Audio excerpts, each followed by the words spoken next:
नमस्कार दोस्तों, मैं राजिका अग्रवाल आपकी साइंस टीचर एक बार फिर स्वागत करती हूं आपका इस मंच पे। और आज हम करने वाले हैं स्पेस टेक्नोलॉजी के क्वेश्चन यानी कि अंतरिक्ष प्रौद्योगिकी के जितने भी प्रैक्टिस क्वेश्चन हैं आज आपके लिए लेकर आए हैं। ये सारे क्वेश्चन पहले किसी ना किसी एग्जाम में आ चुके हैं, तो इससे जो है आपकी प्रैक्टिस और भी बेटर हो जाएगी और भी बेहतर हो जाएगी। एग्जाम आपका आ रहा है, प्रैक्टिस करना बहुत ज़रूरी है। चलिए, ये स्टार्ट करने से पहले जल्दी से लाइक कर दीजिए, शेयर कीजिए और कमेंट कीजिए सारी वीडियोस पे। साथ के साथ सब्सक्राइब कीजिए हमारे इस चैनल सीईटी मिशन ज्ञान को और जुड़ जाइए भारत की सबसे बड़ी शिक्षा क्रांति के साथ। चलिए, अपने क्वेश्चन का जो सेशन है वो यहाँ स्टार्ट करते हैं। ये रहा आपका पहला क्वेश्चन, इसरो की स्थापना कब की गई? तो देखो भैया, इसरो का जो है पूरा नाम क्या है पहले तो ये बता दो।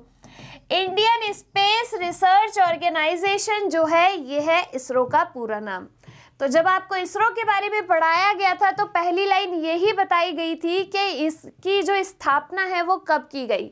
15 अगस्त 1972, 15 अगस्त 1969, 15 सितंबर 1965 या 15 अक्टूबर 1972। तो 15 अगस्त 1969 को जो है ये इसकी स्थापना की गई। तो आपका राइट आंसर है ऑप्शन नंबर 2, 15 अगस्त 1969 को इसरो जो है वो एस्टेब्लिश किया गया भाई। इसका जो ऑफिस है, मुख्यालय जो है इसका कहाँ पे है? इसका मुख्यालय है अपना बेंगलुरु में। कहाँ है? बेंगलुरु में जो है इसका अपना मुख्यालय है इसरो का। ठीक है भैया, चलिए आगे बढ़ते हैं। ये जो क्वेश्चन है मेरे साथ आप लगाते जाइए जिससे आपकी प्रैक्टिस जो है बढ़िया होती चले। भाई ये क्वेश्चन देख लेना, इनमें से जो है क्वेश्चन आपके एग्जाम में फंसी जाएंगे। चलिए, अंतरिक्ष में जाने वाली दुनिया की पहली महिला अंतरिक्ष यात्री कौन थी? तो ये जब हमने इंट्रोडक्शन पढ़ा था तब देखा था भाई कि पहली महिला अंतरिक्ष यात्री कौन थी। तो इसमें से देखो कौन सा नाम आपको जाना पहचाना लग रहा है। देखो भैया, वैलेंटीना टेरेस्कोवा तो अंतरिक्ष में जाने वाली ये पहली महिला अंतरिक्ष यात्री थी, पहली महिला थी भाई ये। और जो सैली राइड है वो कौन सी थी? ये थी तीसरी महिला, ये थी अंतरिक्ष में जाने वाली तीसरी महिला। और इसके बाद जो है स्वेतलाना सवित्स्काया, ये जो है अंतरिक्ष में जाने वाली दूसरी महिला थी। ठीक है भैया, तो देखो अंतरिक्ष में जाने वाली पहली महिला कौन थी? तो ये है अपनी वैलेंटीना टेरेस्कोवा। ये भी आपको बढ़िया से पढ़ाया गया है। ठीक है, तो अपना ऑप्शन ए जो है वो राइट आंसर है।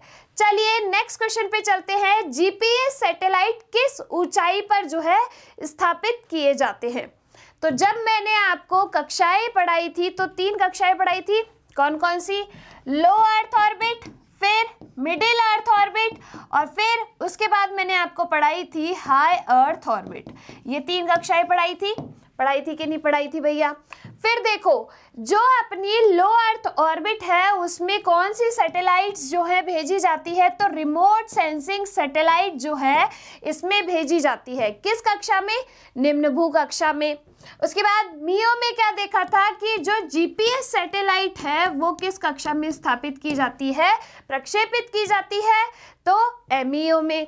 और जो अपना हायर अर्थ ऑर्बिट है उसमें कौन सी, यानी कि संचार उपग्रह कम्युनिकेशन सैटेलाइट जो है अपनी हायर अर्थ ऑर्बिट में जो है भेजी जाती है। तो अब देखो, जो जीपीएस है सबसे पहले तो किस कक्षा में भेजी जाएगी? तो ये देखो एचईओ में भेजी जाएगी। इसके बाद हमने देखा था कि कितनी हाइट पे जो है इनको भेजा जाता है। तो जो लो अर्थ ऑर्बिट है उसमें कितनी देखी थी अपन ने? 160 से 2000 किलोमीटर। कितनी? 160 से 2000 किलोमीटर हाइट पे जो है भेजा जाता है। किस कक्षा में? तो ये है अपनी लो अर्थ ऑर्बिट। उसके बाद जो मिडिल अर्थ ऑर्बिट है उसमें तो 20,200 किलोमीटर। कितनी?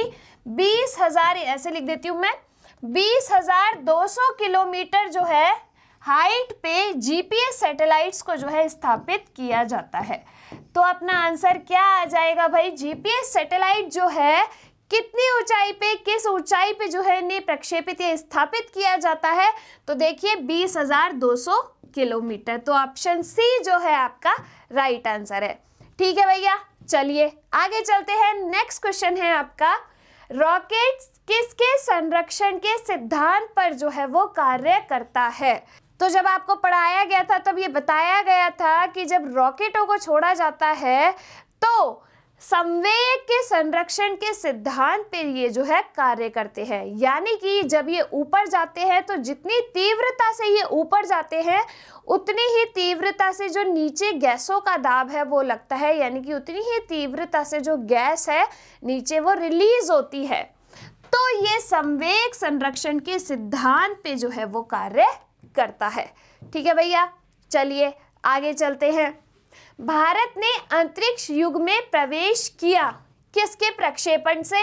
भास्कर फर्स्ट के प्रक्षेपण से, आर्यभट्ट के प्रक्षेपण से, एप्पल के प्रक्षेपण से या फिर अग्नि के प्रक्षेपण से। तो देखिए भाई, आपको बताया गया है कि जो भास्कर 1 है वो तो पहला रिमोट सेंसिंग सैटेलाइट था।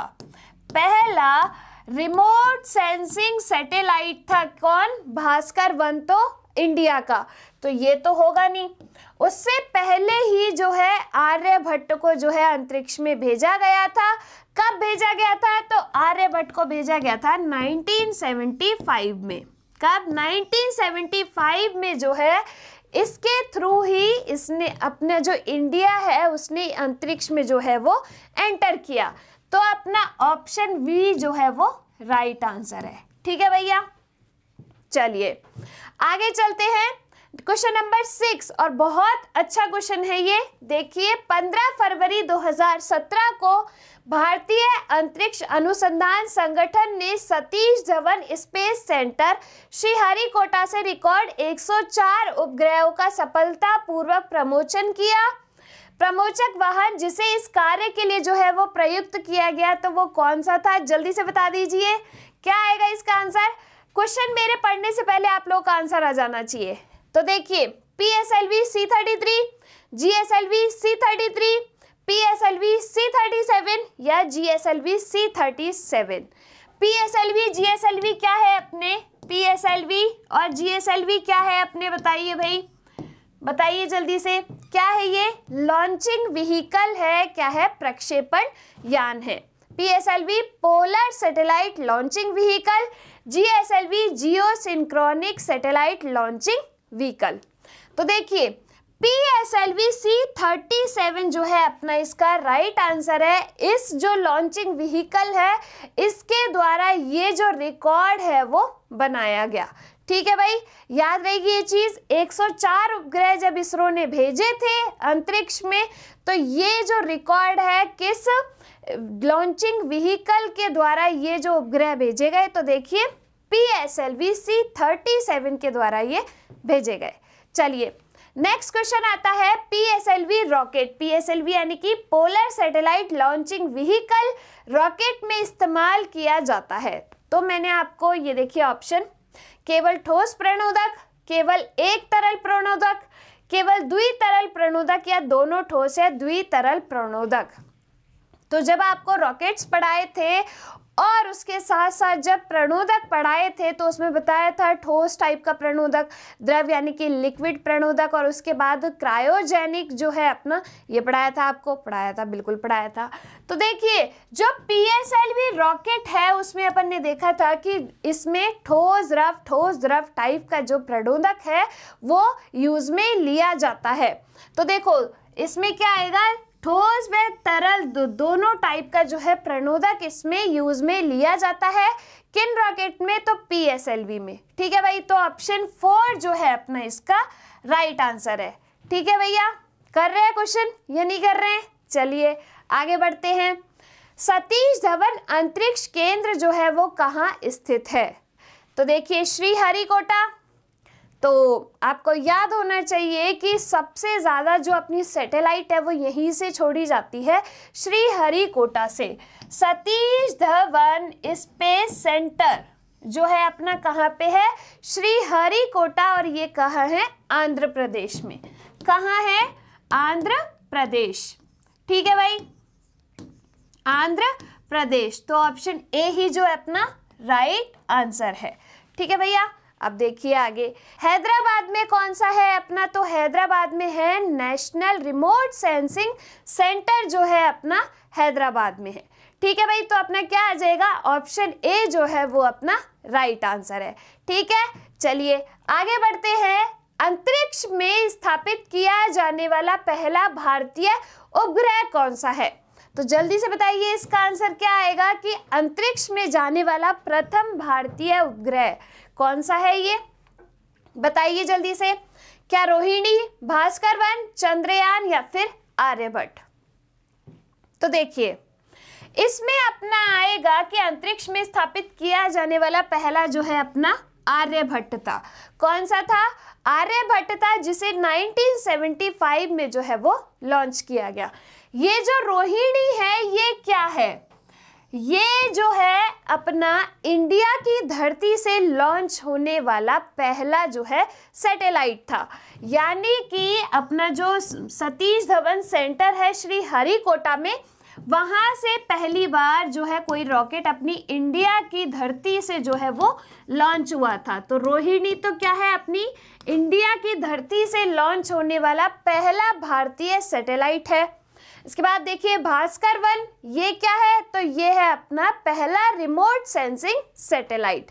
इंडियन रिमोट सेंसिंग सैटेलाइट है पहला, कौन सा, भास्कर 1। इसके बाद चंद्रयान 1 जो है अपना, ये क्या है, मिशन है। कौन सा मिशन है ये, चंद्रयान 1 अपने इंडिया का जो है मिशन है, जिसमें चंद्रमा पे जो है उसको भेजा गया था। ठीक है भैया, चलिए ये है अपना इस क्वेश्चन का आंसर आर्यभट्ट। चलिए अगले क्वेश्चन पे आते हैं। निम्न में से इसरो का केंद्र जो है वो कहाँ पे है, इसरो का जो सेंटर है वो कहाँ पे है, इसका मुख्यालय तो कहाँ पे है अपना इसरो का, तो इसरो का मुख्यालय जो है वो अपना है बेंगलुरु में, और इसका जो सेंटर है इनमें से किस जगह पे है, तो देखिए शिलोंग, कोटा, कोहिमा और जैसलमेर, इनमें से कहाँ पे जो है इसका सेंटर है, तो देखिए कोटा, कोहिमा, जैसलमेर पड़ा है, एक में भी नहीं पड़ा, तो ये तीनों तो अपने गलत हो गए। तो क्या आ जाएगा अपना शिलोंग, यानी कि ए जो है वो अपना राइट आंसर है। चलिए भाई क्वेश्चन सॉल्व हो रहे हैं आपसे। आज हम करेंगे 25 क्वेश्चन, अगली क्लास के अंदर 25 और क्वेश्चन आपको स्पेस के कराए जाएंगे। देखते हैं तैयारी कैसे बेहतर नहीं होती है। चलिए, निम्न में से नासा के संबंध में कौन सा युग्म सही है, नासा की जो है फुल फॉर्म पूछी गई है, तो बताइए भाई नासा की फुल फॉर्म क्या है, जल्दी से इधर देखिए। National American space association, national aeronautics and space administration, north American space agency या नॉर्थ अमेरिकन स्पेस एसोसिएशन। क्या है भाई, जल्दी से इसकी फुल फॉर्म लगा दीजिए, तो बहुत ही इजी क्वेश्चन है। चलिए, इसकी है national aeronautics and space administration. जब आपको पहले इतिहास पढ़ाया गया था स्पेस का, अंतरिक्ष का, तो नासा की फुल फॉर्म हमने उसमें देखी थी। चलिए भाई, अगला क्वेश्चन आता है कि निम्न में से भारत का प्रथम सैटेलाइट जो है वो कौन सा है। अब आप देख रहे हैं कि एक ही चीज को अलग अलग लैंग्वेज में घुमा के किस तरीके से पूछा जाता है, तो आपको क्वेश्चन जो है लैंग्वेज घुमा देगा और क्वेश्चन जो है वही पूछा जा सकता है बार बार। तो आपको ये ध्यान रखना है कि भाई क्वेश्चन आराम से पढ़ना है, क्या वो पूछ रहा है। तो देखिए, निम्न में से भारत का प्रथम सैटेलाइट कौन सा है, तो देखिए ये कौन सा है अपना आर्यभट्ट। कौन सा है, आर्यभट्ट। स्पुतनिक किसका है, तो यह है अमेरिका की जो है पहली सैटेलाइट है। किसकी है, अमेरिका की पहली सैटेलाइट है स्पुतनिक फर्स्ट। ठीक है, चलिए अगला क्वेश्चन है, इसरो का मुख्यालय कहाँ पर स्थित है। अभी जब मैंने आपको एक उसका सेंटर बताया था शिलोंग में, तो इसका मुख्यालय बताया था। इसरो का मुख्यालय कहाँ पर है, तो जल्दी से लगा दो, मुंबई, हैदराबाद, बेंगलोर या दिल्ली, कहाँ पे है जल्दी देखिए। तो देखिए इसका आंसर आएगा ऑप्शन सी, बेंगलुरु में जो है अपना इसरो का मुख्यालय है। ठीक है भाई, ये लाइन तो एकदम रटी होनी चाहिए। चलिए, जिस अंतरिक्ष यान में कल्पना चावला की मृत्यु हुई थी, तो भाई जब कल्पना चावला जो है 2 बार स्पेस की जो है यात्रा पे गई थी, अंतरिक्ष की यात्रा पे गई थी, तो सेकेंड टाइम जो वो वापस लौट रही थी तो उनकी जो है डेथ हो गई थी उसमें। तो किस जो अपना यान है उसमें ये बैठी हुई थी, वापस लौटते टाइम जब इनकी डेथ हुई थी? तो आप बताइए। आर्यभट्ट, ये तो भाई सैटेलाइट है अपनी। सैल्यूट 7 नहीं भाई। कोलंबिया या इनसेट 3, क्या आएगा इसका आंसर? तो इसका आंसर है कोलंबिया यान में जो है लौटते टाइम इनकी मृत्यु हो गई थी। भाई आ रहे हैं क्वेश्चन, सॉल्व हो रहे कि नहीं हो रहे हैं? ये सारे क्वेश्चन आपके किसी ना किसी एग्जाम में आ चुके हैं। चलिए, संचार उपग्रह के लिए सामान्यतः उपयोग में लिए जाने वाली कौन सी कक्षा होती है? ध्रुवीय कक्षा, सौर तुल्यकालिक कक्षा, भूतुल्यकालिक कक्षा या इनमें से कोई नहीं? अब देखो, संचार उपग्रह यानी कि कम्युनिकेशन सैटेलाइट, तो देखो LEO, MEO और HEO ये तीनों बताई थी। ये जो ध्रुवीय कक्षा यानी कि अपना पोलर ऑर्बिट और सौर तुल्यकालिक कक्षा यानी कि अपना सन सिंक्रोनस जो ऑर्बिट है, इनमें ये दोनों किस में आते हैं? तो ये दोनों हैं अपने लियो के, ठीक है, यानी कि लोअर अर्थ ऑर्बिट का। तो अब भाई संचार उपग्रह क्या इनमें किए जाते हैं प्रक्षेपित? तो LEO में तो कौन से अपने सैटेलाइट भेजे जाते हैं? रिमोट सेंसिंग सैटेलाइट भेजे जाते हैं इनमें। तो कौन से? रिमोट सेंसिंग सैटेलाइट जो है इन दोनों कक्षाओं में भेजे जाते हैं। रिमोट, देखिए इधर, रिमोट सेंसिंग सैटेलाइट जो है वो भेजी जाती है अपनी निम्न भू कक्षा में। किसमें? निम्न भू कक्षा में। और ये जो दोनों है ये निम्न भू कक्षा का ही पार्ट है, तो ये दोनों नहीं आएंगे भाई अपने। अब देखिए, भूतुल्यकालिक कक्षा ये पढ़े थे हमने हायर अर्थ ऑर्बिट के अंदर, जो अपनी है उच्च भू कक्षा उसके अंदर, तो उसमें ये सैटेलाइट जो है इनको भेजा जाता है। क्योंकि मियो के अंदर तो किसको भेजा जाता है? तो GPS सैटेलाइट जो है वो मियो के अंदर भेजी जाती है। तो अपना ऑप्शन सी जो है वो राइट आंसर है। ठीक है भैया, आ रहा है समझ में? चलिए आगे चलते हैं। क्वेश्चन नंबर 16, भारत में पहले अंतरिक्ष यान आर्यभट्ट किस वर्ष में जो है वो प्रक्षेपित किया गया? 1970, 1972, 1975 या 1979? तो अभी जब बताया कि आर्यभट्ट जो है अपना भारत का पहला सैटेलाइट है अंतरिक्ष में भेजे जाने वाला, तो उसको कब जो है प्रक्षेपित किया गया? तो ये अपना 1975 में। ठीक है भाई, चलिए आगे चलते हैं। श्रीहरिकोटा भारतीय प्रक्षेपण स्थल किस राज्य में स्थित है? केरल, तमिलनाडु, कर्नाटक और आंध्र प्रदेश। अब देखो, श्रीहरिकोटा में कौन सा सेंटर है पहले तो ये बताओ कौन सा है? तो देखो अपना सतीश धवन स्पेस सेंटर। कौन सा? सतीश धवन स्पेस सेंटर जो है वो अपना कहाँ पे है? श्रीहरिकोटा में है। कहाँ पे है? श्रीहरिकोटा। और ये किस राज्य में है, किस स्टेट में है? तो ये है अपना आंध्र प्रदेश में। कहाँ है? आंध्र प्रदेश में। तो ऑप्शन डी आपका जो है राइट आंसर है। चलिए क्वेश्चन नंबर 18 क्वेश्चन करते चलिए, मजा आ रहा है। भारतीय रिमोट सेंसिंग संस्थान जो है वो कहाँ पे है? देहरादून, नई दिल्ली, लखनऊ या नागपुर? यानी कि इंडियन रिमोट सेंसिंग सेंटर ये कहाँ पे है? तो बताइए कहाँ है ये है अपना देहरादून में। कहाँ है? देहरादून में जो है ये अपना सेंटर है। आपको जब इसरो पढ़ाया था तो हर एक सेंटर का नाम बताया था, उनकी शॉर्ट फॉर्म बताई थी, जैसे विक्रम साराभाई बताया था, सतीश धवन बताया था। इस तरीके से आपको बहुत सारे सेंटर बताए गए थे और किस स्टेट में जो है वो है ये भी बताया था। सबकी शॉर्ट फॉर्म आपको बताई थी, वो आपको याद रखनी है। मैंने आपसे कहा था कि ये एग्जाम में पूछे जाते हैं। तो अपना भारतीय रिमोट सेंसिंग जो अपना है कहाँ पे है? तो ये है अपना देहरादून में। चलिए अगला क्वेश्चन आता है कि निम्न तापी इंजन यानी कि क्रायोजेनिक इंजन्स का अनुप्रयोग किया जाता है। इनका उपयोग किसमें किया जाता है? परमाणु भट्टी या रॉकेट में, तुषार मुक्त प्रशिक्षित्रों में या अति चालकता विषयक अनुसंधानों में? तो क्रायोजेनिक इंजन्स पढ़े थे हमने जब प्रणोदक पढ़े थे, ठोस, द्रव, क्रायोजेनिक, तो उसमें देखा था भाई अपन ने। तो रॉकेटों में जो है क्रायोजेनिक इंजन अपने यूज में आते हैं। किसमें? रॉकेटों में। अब इसमें जो है लिक्विड गैस को, यानी कि लिक्विफाइड गैस को जो है अपने किस काम में लिया जाता है? प्रणोदकों के रूप में काम में लिया जाता है। तरल गैस प्रणोदक जो है इसमें अपन काम में लेते हैं। कौन कौन से? लिक्विड हाइड्रोजन और लिक्विड अपनी ऑक्सीजन। ठीक है भाई, तो अपना क्या आएगा? ये अपना आएगा रॉकेट में। ठीक है भाई, तो अपना ऑप्शन ए राइट आंसर है। चलिए अगला क्वेश्चन आता है, निम्न में से कौन सा युग्म सुमेलित है? कि भाई कौन सा जो है वो कहां पर है, जल्दी से बता दीजिए। विक्रम साराभाई अंतरिक्ष केंद्र, क्या ये हरिकोटा में है? तो हरिकोटा में तो अपना कौन सा है? सतीश धवन केंद्र है। ये जो अपना है विक्रम साराभाई स्पेस सेंटर जो है वो अपना कहाँ पे है? तिरुवनंतपुरम में है। कहाँ है? तिरुवनंतपुरम में जो है अपना ये है। ठीक है, VSSC, तो ये तो नहीं आएगा अपना। चलिए ये तो गलत हो गया।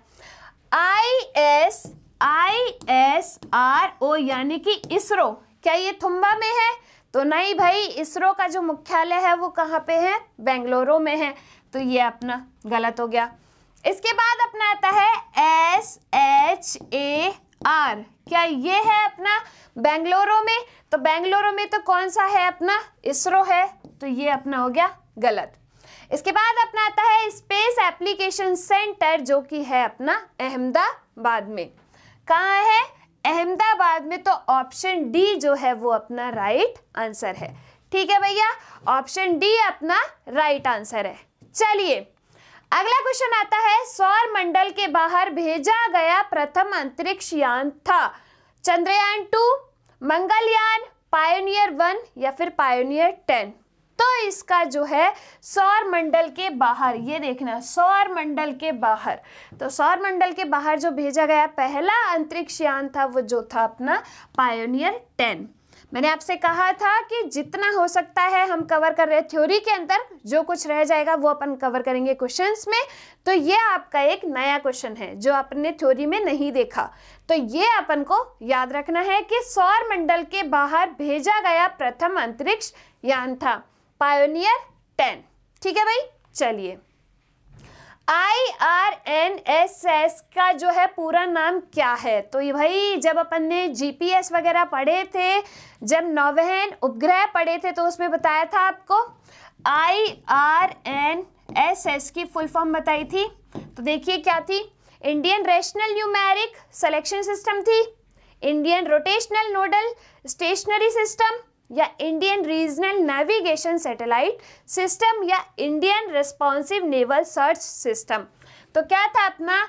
Indian regional navigation satellite system था भाई। जब अपन ने नौवहन उपग्रह पढ़े थे तब देखा था इसको। तो ऑप्शन सी जो है वो अपना राइट आंसर है। ठीक है, चलिए अपन आज करने वाले हैं 25 क्वेश्चन। ठीक है, अगले 25 करेंगे अपन अगली क्लास में। चलिए देखिए, ये जो है अपना IRS जो है श्रृंखला उपग्रह किसके लिए जो है उपयोग में लिए जाते हैं? ये क्या है IRS? तो आपको बताया था कि जो रिमोट सेंसिंग सैटेलाइट है, यानी कि सुदूर संवेदी जो उपग्रह हैं, उनको अपन इंडिया में क्या कहते हैं? Indian remote sensing satellite. तो देखिए ये जो है सुदूर संवेदी है, तो ये किसके उपयोग में लिए जाएंगे? वानिकी, शिक्षा, सुदूर संवेदन या खगोल में? तो सुदूर संवेदन है, रिमोट सेंसिंग है, तो क्या आ जाएगा? Option C. क्या आ जाएगा? ऑप्शन सी जो है वो अपना राइट आंसर है। चलिए आज का सेकेंड लास्ट क्वेश्चन कि किसको भारतीय अंतरिक्ष कार्यक्रम का जो है वो पिता कहा जाता है? रामा के साराभाई, विक्रम अम्बालाल साराभाई, कृष्णा स्वामी रंगा या जी माधवन नायर जो है, इनमें से किसको जो है भारतीय अंतरिक्ष कार्यक्रम का जो है पिता कहा जाता है? तो किसको कहा जाता है भाई? डॉक्टर विक्रम साराभाई को। किसको? डॉक्टर विक्रम साराभाई को जो है क्या कहा जाता है? अंतरिक्ष कार्यक्रम का पिता कहा जाता है। अब देखिए आज का लास्ट क्वेश्चन है, गगन का पूर्ण प्रपत्र है, जो कि क्या है, एक टाइप की सैटेलाइट है। इसका पूर्ण प्रपत्र यानी कि इसकी फुल फॉर्म जो है वो क्या है, तो पढ़ी थी अपन ने गगन की फुल फॉर्म, तो क्या है भैया जल्दी से लगा दो इसमें से। तो गगन की फुल फॉर्म है अपनी GPS aided geo augmented navigation. क्या है, GPS aided geo augmented navigation जो है अपनी इसकी फुल फॉर्म है। अब देखो भैया गड़बड़ी मत कर देना, देखो जीपीएस तो अपन को पता ही है, जीपीएस एडेड जियो संवर्धित, कहीं यहीं तक पढ़ के और फट से टिक कर दो। ऑप्शन थर्ड और फोर्थ में जो है आप, मुझे पता है, गलती कर सकते हैं क्योंकि आपने लास्ट वर्ड नहीं पढ़ा और इसको यहाँ तक पढ़ के कि अरे अरे सही है लगा दिया, नहीं, लास्ट भी देखना है, इसमें नेटवर्क लिखा हुआ है, जबकि ये जो है वो है अपना क्या है, नेविगेशन है। क्या है, नेविगेशन, तो ऑप्शन 4 जो है आपका राइट आंसर है। तो भैया चलिए आज के प्रैक्टिस क्वेश्चन अपने कंप्लीट होते हैं, नेक्स्ट क्लास के अंदर अपन फिर मिलेंगे, तब तक के लिए धन्यवाद।